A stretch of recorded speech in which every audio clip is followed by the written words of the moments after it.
Alors aujourd'hui on est dimanche. Quelle heure il est? 14h. Et comme il y a plus d'éclairage là, j'ai préféré filmer dans ma chambre plutôt que dans ma cuisine. Et j'ai quelques petites choses à vous raconter depuis le dernier vlog. Mais un truc un peu important que j'avais vraiment très envie de vous partager. La première chose, c'est que j'ai réussi à trouver des sacs en tissu pour le vrac chez Satoriz. J'en ai deux tailles, des 20-28 et des 30-33. Je vous montre rapidement, mais en fait, du coup, je les ai achetés quand même. Ils étaient à 2,50 € ou moins de 3 € les 5. Donc il y a les plus petits avec la petite cordelette et les plus grands. Donc ça c'est cool, je les ai payés, je vous dis j'ai dû en avoir pour 5,50 € ou 6 € les deux paquets. Donc là je suis parée pour les sacs en tissu. Alors on est dimanche, lundi dernier, donc il y a presque 8 jours, je suis dans Nice Matin. J'ai scanné l'article pour pouvoir la poster sur les réseaux sociaux. Je crois que je ne vous en ai jamais parlé. Je fais partie depuis quelques mois d'un collectif qui s'appelle Zéro Déchet Nice. C'est une antenne de Zero Waste France. En fait, je cherchais à m'investir un petit peu plus dans la démarche et pourquoi pas aider une association, ou voilà, faire partie d'une association. Et quand j'ai contacté Zero Waste France, on m'a dit il y a une personne qui est en train d'essayer de monter une association. Et donc une antenne de Zero Waste France pour la ville de Nice. Et donc on m'a donné les coordonnées de Olga. Olga, si tu passes par là. Et avec Olga, en fait, on travaille depuis quelques mois. Alors c'est très compliqué parce qu'on est deux.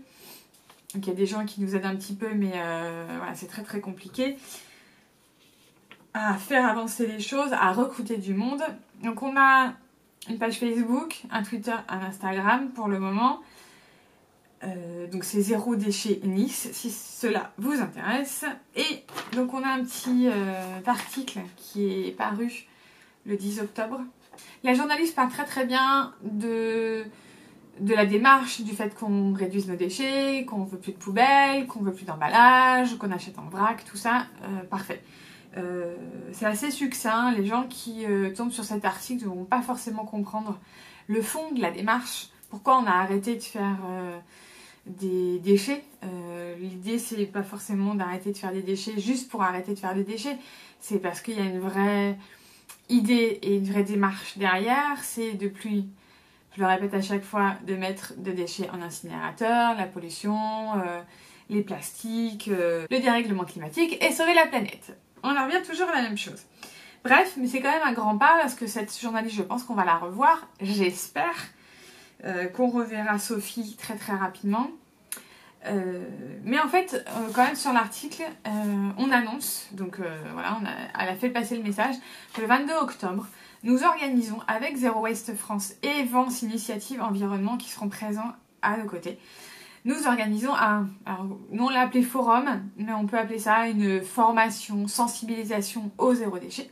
Donc c'est de 10h à 15h, je serai présente. Et si vous êtes à Nice, et que vous êtes de Nice, et que vous avez envie de partager cette journée avec nous, je serai vraiment très très contente de vous voir. Donc n'hésitez pas à me laisser un petit commentaire sous cette vidéo pour me dire si vous comptez venir. Surtout, il faut ne pas oublier de s'inscrire au minimum sur la page Facebook. On a une petite idée du nombre de participants. On doit être à un petit peu plus de 30, c'est pas beaucoup. Mais voilà, c'est déjà une bonne chose. Donc si vous êtes de Nice et que vous êtes libre samedi prochain, je vous invite à nous rejoindre. Donc je serai sur place moi toute la journée. Je serai vraiment très très heureuse de vous rencontrer évidemment. Voilà, c'est à peu près tout ce que j'avais à vous dire. Donc rendez-vous 22.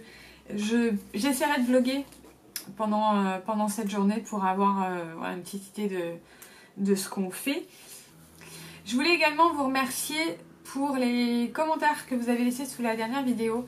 Toi, le zéro sceptique. J'avais un petit peu peur que cette vidéo soit un petit peu mal perçue parce que j'ai un ton, j'avoue, un petit peu... voilà.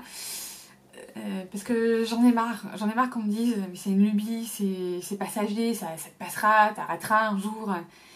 Mais c'est surtout pour dire à ces gens-là, non, j'arrêterai pas. C'est pas la crise de la quarantaine, c'est pas C'est juste que bah, je me suis un jour, pas réveillée, mais un jour j'ai une prise de conscience importante. Donc voilà, cette vidéo c'est surtout de dire il y a des solutions, elles existent. Je suis pas grand chose pour dire ce qu'il faut faire. Je vais juste dire que c'est possible, que nous, à notre échelle individuelle, on peut faire quelque chose. On doit faire quelque chose. Et on peut pas rester les bras croisés. On peut pas rester là à rien faire. C'est pas possible. Que vous dire d'autre? J'ai été au concert des Insus.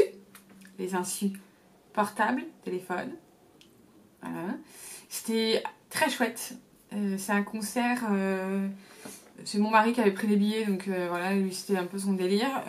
J'aime beaucoup téléphone, mais j'étais très petite. Enfin, même mon mari, il était très petit. Enfin, téléphone, ça existait de 67 à 86, c'est-à-dire de l'année de ma naissance à mes 10 ans.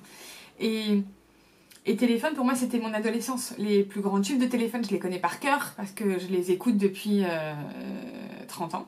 40 ans, enfin j'étais toute petite, hein, voilà. J'ai trouvé ça très très chouette, l'ambiance était assez cool. Et les gars sur scène, Louis Bertignac, Jean-Louis Aubert, ils ont une pêche de ouf. Voilà. Les mecs, c'est assez dingue quoi. Pendant 2 heures, ils n'arrêtent pas.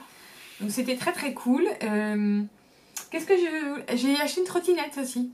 Je me suis acheté une trottinette pour aller faire de la trottinette avec mes enfants le dimanche sur la prom. Donc là on est dimanche, on va peut-être aller faire un tour. Là il fait beau parce que la semaine dernière il faisait un temps affreux et on s'est pelé les fesses sur la prom. Mais du coup je suis contente parce que cette petite trottinette, c'est l'occasion de rester avec mes enfants, de passer du temps avec mes enfants et tout le dimanche quand mon mari travaille et pas là.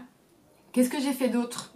Comme d'hab, des cookies, des brioches. À midi j'ai fait du riz cantonné maison.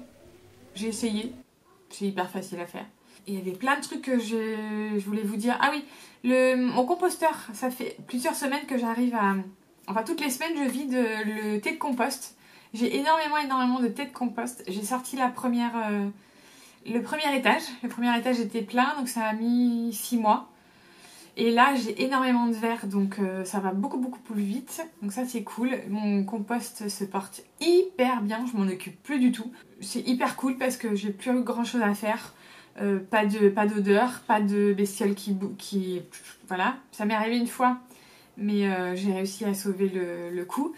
Donc voilà, le composteur se porte super bien. Ma poubelle... ça fait 3 semaines que je ne l'ai pas sortie et j'en suis à la moitié des 20 litres. Les emballages de bouteilles de lait par exemple, ou des plastiques que tu n'avais pas vu venir, des bonbons, des paquets de bonbons, paquets de gâteaux que mon fils ramène de l'école, que je ne sais pas d'où ça sort parce que j'en achète plus. J'espère de tout cœur vous voir samedi à notre petit forum du Zéro Déchet Nice. Et moi je vous dis à très bientôt pour une prochaine vidéo ou un prochain vlog. En attendant, prenez soin de vous. Ciao! Ça fait 2 heures qu'on n'avait plus d'électricité. Cool.